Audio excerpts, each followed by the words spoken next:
Como decíamos ayer, viajamos al año 1564. En Olmeda de la Cebolla nace Pedro Páez Jaramillo, en el seno de una familia noble. Don Pedro encontró rápidamente su vocación e ingresó en la Compañía de Jesús en 1582, pasando sus primeros años en la Casa de Probación Jesuita de Villarejo de Fuentes, tras los cuales estudió filosofía 3 años en Belmonte, donde fue discípulo de Tomás de Ituren.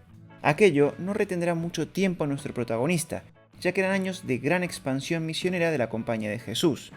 Páez no fue ajeno a aquello, y su gran espíritu aventurero le empujó a formar parte de esas expediciones. En su carta Indeptae pidió ser enviado a China o a Japón como misionero, pero es destinado a Etiopía, donde la misión católica establecida en 1557 estaba al borde de la extinción, siendo esto un problema para Felipe II, no tanto por el objetivo religioso, sino más bien estratégico. El monarca hispano buscaba aumentar sus posibilidades de entrar en África y extender el imperio a costa de frenar la expansión musulmana. Don Pedro obedece y en 1585 partió camino a Goa. En octubre de 1588, tras un largo y penoso viaje, llegó a Goa, en donde permaneció un año en el colegio de San Paulo, en Goa, donde fue ordenado sacerdote. En febrero partió por primera vez hacia Etiopía, acompañado por el padre, también jesuita, Antonio de Montserrat. El objetivo era llegar a la misión que los jesuitas tenían en Fremona, donde varios hermanos de la orden vivían en condiciones lamentables desde hace 30 años. Por entonces, dicha misión se encontraba en un punto muerto. 3 de los 5 misioneros anteriores habían muerto, y apenas existía comunicación con la casa madre de Goa, por lo que el objetivo de Páez y Montserrat era reforzar el equipo. En el puerto de Diu tuvieron problemas para encontrar un navío, pero finalmente consiguieron zarpar para Mascate, bajo dominio portugués desde 1508. Allí fueron engañados por un comerciante local que les prometió pasajes para Etiopía, y, al poco dejar el puerto, fueron hechos prisioneros en Yemen. Inmediatamente fueron vendidos como esclavos a los turcos, convirtiéndose en remeros de la armada turca. Tras jugarse la vida en la mar, los misioneros se vieron obligados a atravesar los desiertos de Hadramaut y el del Rub al-Hali, en lo que hoy es Yemen y Arabia Saudí. Desiertos hasta entonces desconocidos por los europeos y que tardarían años en ser atravesados por otros. En su nada agradable travesía, Páez y Montserrat tuvieron que arrastrar pesadas cadenas y esconderse en subterráneos que el sol recalentaba, lo que les producía delirios al tiempo que minaba su salud. Durante los 7 años de cautiverio, Páez fue el primer europeo en probar el café y documentarlo, como también el primero en visitar las ruinas de Marib, legendaria ciudad sabea vinculada con el mito de la reina Saba. Felipe II tuvo noticia de este cautiverio gracias al sistema de espionaje español y ordenó que fueran rescatados.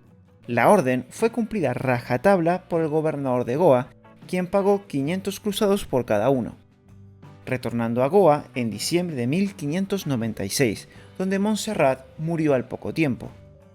Por su parte, Páez, incansable, reinició los trabajos apostólicos en la península de Salsette y Diu. En este último, en 1600, estuvo colaborando en la construcción de la iglesia de San Pablo, experiencia que le permitió adquirir conocimientos arquitectónicos que le serían de gran utilidad posteriormente. Al mismo tiempo, mejoró notablemente sus conocimientos de árabe y persa. Vamos, toda una esponja. Sin embargo, Jaramillo no estaba satisfecho. Se le había encomendado una misión en Etiopía y había fracasado, por lo que en marzo de 1603 decidió volver a intentarlo. Esta vez se disfrazó de mercader armenio y alcanzó un mes más tarde Massawa. Semanas después se hallaba en Fremona, donde habían sido desterrados los jesuitas desde 1595. Una vez instalado, Jaramillo se debía enfrentar a una tarea en la que todos sus predecesores habían fracasado: convertir al catolicismo a todo un país que profesaba el cristianismo ortodoxo. Don Pedro, sin atisbo de duda, no perdió el tiempo y comenzó con su obra evangelizadora. Páez fue cauto y decidió ir poco a poco. Aprendió las costumbres y lenguas locales, el amárico y el ge'ez, al tiempo que debatía con teólogos coptos ortodoxos. Con el tiempo, Don Pedro se hizo famoso en la zona debido a sus conocimientos, lo que le acercó a la corte etíope, donde fue llamado por el Nebus o rey Sa Dengel. Allí continuó trabajando ganando paso a paso el suficiente prestigio como para convertirse en consejero imperial. Desde su nueva posición, Jaramillo consiguió convertir al rey, quien accedió, posiblemente no tanto por convencimiento, sino por afianzar una alianza con la monarquía hispánica. A pesar del éxito conseguido, Jaramillo no perdió la cabeza y aconsejó al rey etíope no anunciar la noticia con demasiada rapidez. Pero Sade Engel no escuchó y prohibió las prácticas judaizantes del cristianismo ortodoxo tehuaido local. Ante el creciente malestar, Páez decidió retirarse a Fremona, desde donde observó cómo dicho malestar se transformó en guerra civil, la cual terminó con la muerte del rey etíope en 1604. Aquel revés no desanimó a nuestro protagonista, sino que le hizo replantearse la estrategia. Jaramillo decidió ser aún más prudente en sus siguientes acercamientos a la realeza. En adelante, evitaría los debates teológicos y el enfrentamiento directo con la iglesia local, hasta el momento en que el catolicismo fuese lo suficientemente fuerte en aquellas tierras. Por otro lado, Jaramillo mejoró sus conocimientos de la lengua local para llevar a cabo la traducción y producción de textos católicos en Etiopía. Tras el breve segundo reinado de Jacob, en 1606 Suseños toma el poder. La nueva estrategia del jesuita dio sus frutos. No solo consiguió lograr la confianza del nuevo monarca, sino que estableció una estrecha relación de amistad. La cercanía con el rey le permitió expandir poco a poco la red jesuita por Etiopía gracias a las concesiones de las tierras del monarca.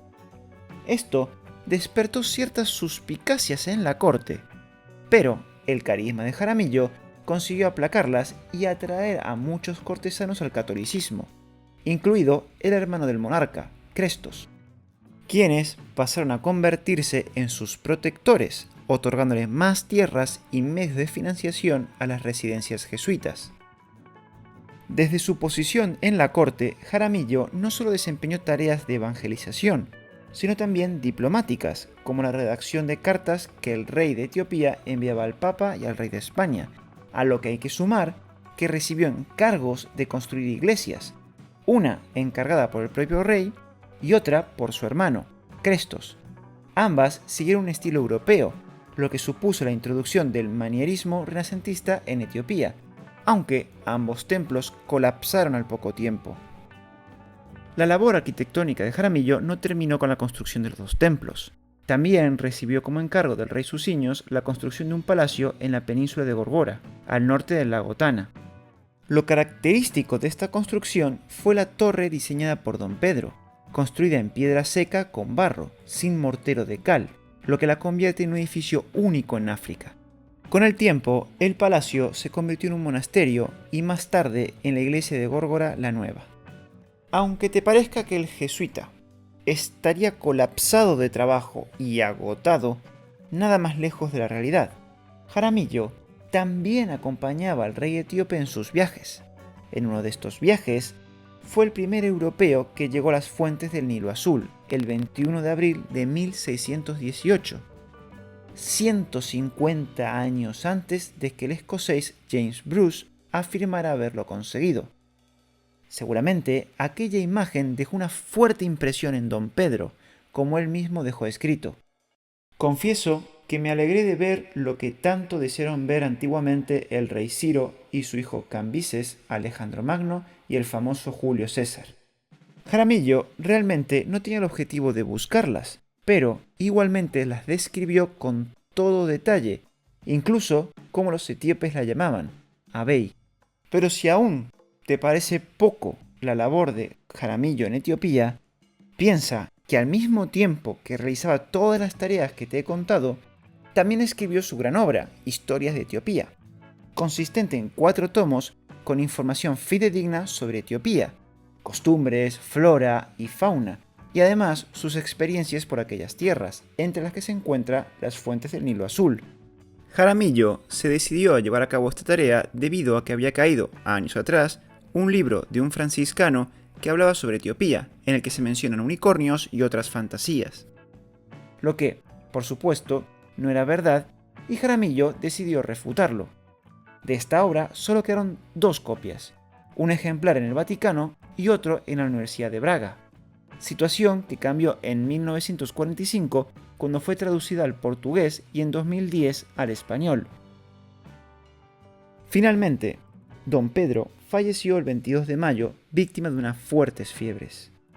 Sin embargo, no iba a dejar este mundo sin trabajar, ya que poco antes de morir también convirtió al catolicismo a sus niños. Sus restos fueron enterrados en la iglesia de Górgora Vela, que él mismo construyó, aunque posteriormente se trasladaron a la capilla mayor de la nueva iglesia de Iasu en Górgora Nueva.